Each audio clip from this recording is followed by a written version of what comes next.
Adventures of Jungle Jim.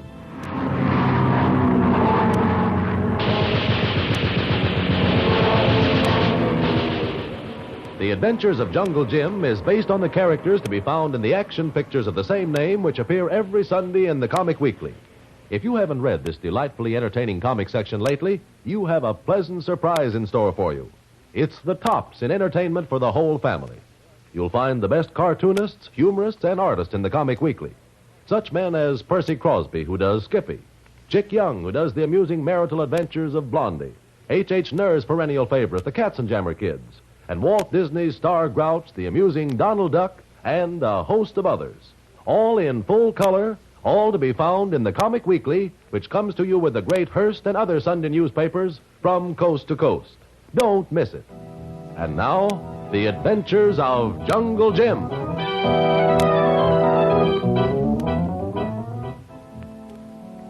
Jungle Jim Bradley and Kolu started out to drive to Knowlton, where Jim's old school, Grayson College, is located.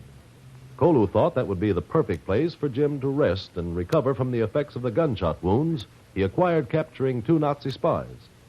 Interrupted momentarily, Jim and Kolu have finally arrived in Knowlton. We find them staying in a little cottage overlooking the campus. Why, just look at that campus. Beautiful old trees and buildings. Why, it seems like another world, Kolu. It's a good place. Forget well quick. I feel better already. Tomorrow, I'm going to look up some of my old professors and call on Dean Willard. They'd be glad to see you again. If they remember me. After all, it's been quite a few years since I've been back here. Oh, they know you. You got big reputation. And they probably never heard about it. You don't know the place the way I do. It's so isolated from the rest of the world and so calm and peaceful. Why, the only things that are important here are the local happenings. Little school matters, Kolu. Why, they don't probably even know there's a war going on. But Tuan Jim... Good Lord, what was that? Explosion. Look, it start fire there in that building. The chemistry lab. Tuan, if they not know about war, they make sounds like it. Come on, Kolu. Looks like we're not going to wait tomorrow to pay calls. We're going to start right now.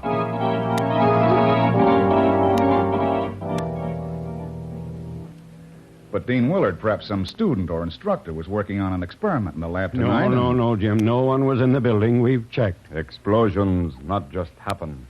Someone make them. Well, sometimes certain natural elements coming together at the right time can cause an explosion. This was not the result of natural causes, Mr. Bradley. What? Oh, Doris, I didn't hear you come in. Jim, allow me to present my secretary, Doris McCall. How do you do? What do you mean, Miss McCauley, about the explosion? I think it was deliberate. No, Doris. Have you told Mr. Bradley about the notes you've received? Notes? Oh, well, they were written by some crank. I don't think so. Here, I've saved them. Here they are. Read them, Mr. Bradley, and see if you think they're harmless. I didn't want to mention them, Jim, because they throw suspicion on someone who was formerly here at the college. I see. I will destroy you as I was destroyed. It's unsigned. That's the first one. It arrived over 2 weeks ago. Well, this one says, first I will destroy everything you love, then you will go. Everything I love. That's the school here. And that note arrived this morning. Have you any theories as to who might have written these, Dean? Jim, I don't want to point an accusing finger at the man I've known for 20 years. Dean Willard, I can understand your feelings in the matter. But you must realize that the police are going to ask you questions about this business. Yes, you're right.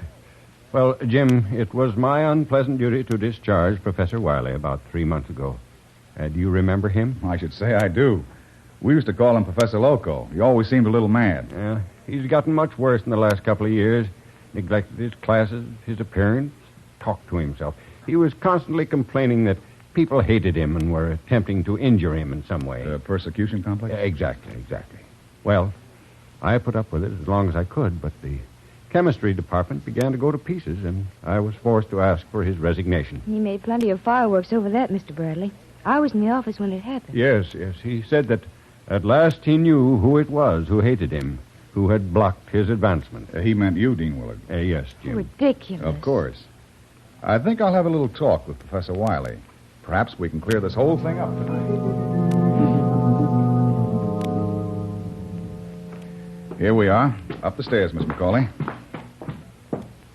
Oh, I guess we better ring the bell. No answer. Does he live here alone? He has an old housekeeper, but she's probably gone home at this hour. Well, either he's not home or he doesn't want company. Say, wait a minute. What is it? The door. It's open. What are you going to do? I'm going in and have a look around. But suppose he comes back and catches you. I'll cross that bridge later. I'm going with you. Come on. All right. Pretty dark in here. I don't want to put on a light until I have to. I feel as though someone were watching us. There's another door. It leads into the professor's study. No one seems to have heard us. Reach for the light switch on the wall. Right, it ought to be over here someplace. Oh, there it is. I've got it. Well, there's nothing here. What'd you expect to find? I don't know, but I was getting so frightened walking around in the dark, nothing would have surprised me. I'm not used to this. I'm not used to it myself. Now, let's see. What are you looking for? Typewriter. Typewriter? Do you mean to say we broke in here to use Professor Wiley's typewriter? Yes, Miss McCauley. Why? Why? Because the threatening notes sent to Dean Willard were typewritten. You see, every typewriter has definite characteristics. Even the same make. Varies enough to identify the machine by the writing. Oh, I see. Do you, my dear? Professor Wiley. May I ask the meaning of this? Professor Wiley, I believe I can explain. Can you? Well, you'd better explain quickly before I call the police. What do you mean by breaking into my house this way? I wouldn't call the police if I were you. You might find it difficult to explain a few things yourself. Just what do you mean, young man? I mean the mysterious explosion that wrecked the chemistry building. So, that, too, is being laid at my door. I'm to be blamed for that, too. I tell you, there's a plot to discredit me. Someone is trying to ruin me completely. Where were you when the explosion occurred, Professor? Well, right here in my study. What right do you have to question me? Well, please understand, I want to help you if you're not guilty. Not guilty? Of course I'm not guilty. Then where were you just now? Where did you come from? Get out. Get out of my house. You realize that if you don't answer, you're pointing the finger of suspicion at yourself. Oh. At last you've all succeeded. Succeeded in your plot against me. There's no plot against you, Professor Wiley. Get out!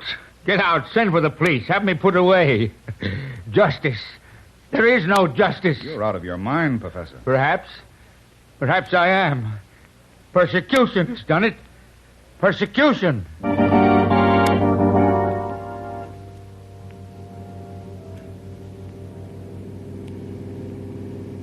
Do you think it was safe to leave him there, Mr. Bradley? What else could we do? Well, I don't know, but After all, we have no legal right to arrest him. We have no actual proof that he committed the crime. What are you going to do? I'm going to bring the police into this. Perhaps then we can force him to talk. You see, we'll have to swear out a warrant. Another explosion. Kolu, Yes, Tuan Jim. turn around. We're going back and get Wiley. Warrant or no warrant?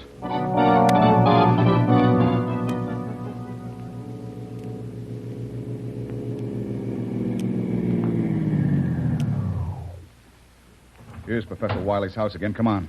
Kolu too, Tuan. Yes, Kolu, I may need your help. Here's the door. Jim, Dean Willard, what are you doing here? I got worried about you and Doris coming here, and I went after you. You heard the second explosion? Yes, just as I was coming up the front steps here. Well, there's no doubt in my mind any longer about who set the explosions. It's Professor Wiley, where the man's definitely out of his mind. We'd come back to get him and have him put away. I'm afraid that won't be necessary. What? What do you mean? He's dead. Suicide. Dead? But he was alive not 10 minutes ago. A moment after the second explosion occurred, just as I was about to go into the house, I heard a pistol shot. I rushed in and found him dead in the study. Let's go in. There he is, lying on the floor before his death. He's dead, all right. He's still holding the gun in his hand. Yes, I see. Well, then, who set off the second explosion? It couldn't have been Professor Wiley. Why do you say that, Doris? Well, you said that you heard the pistol shot only a moment after you heard the explosion. Professor Wiley couldn't be in two places at once. Probably set a time bomb. Don't you think so, Jim? No doubt about it. But that isn't what puzzles me. Huh? Look where the gun is. What do you mean? In his right hand. Kolu understand, Tuan Jim. Gun in right hand. Bullet hole in left side of head. Exactly. Well, then you mean... That Professor Wiley was not a suicide. He was murdered. Murdered? But who? Yes.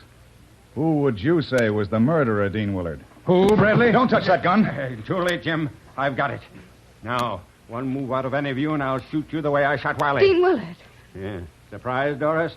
Yes, I killed Wiley, and I set off the two explosions. Yeah. Too bad you're so clever, Mr. Bradley. You almost spoiled a perfect crime. I have spoiled it, Dean Willard. You won't get away with this. I think I will, Jim. I think I will. Let's see. The time is now 11:57. I have exactly 3 minutes to talk to you. What do you mean? There's a time bomb under this house that will blow it to kingdom come at 12 midnight. Oh, no. Oh, yes.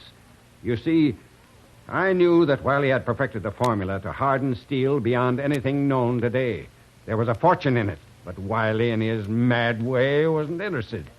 I planned to get that formula for myself, and I've succeeded. But why did you blow up the chemistry lab and the science building? I was afraid that there might be some of Wiley's notes still around somewhere, and I was taking no chances.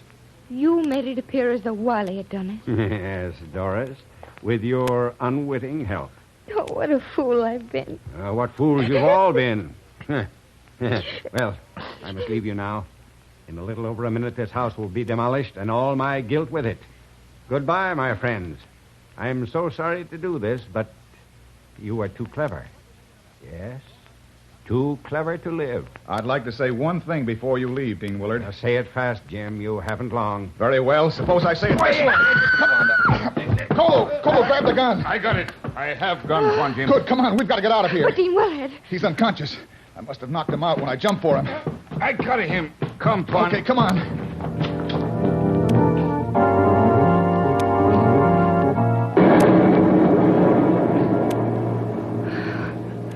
Miss McCauley, are you all right? I'm all right, I think. Kolu? Kolu, all right. Oh. He all right, too. This Dean Willard. Oh, that was just a little too close for comfort. What we do now, Tuan Jim? You're taking this man to the police and turning him in. Then? I don't know, Kolu. Kolu, no.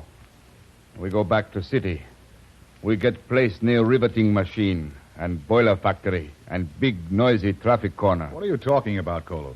Nice quiet place, no good. Go back to nice noisy city. Both get rest. Maybe you're right, Kolu. Maybe you're right.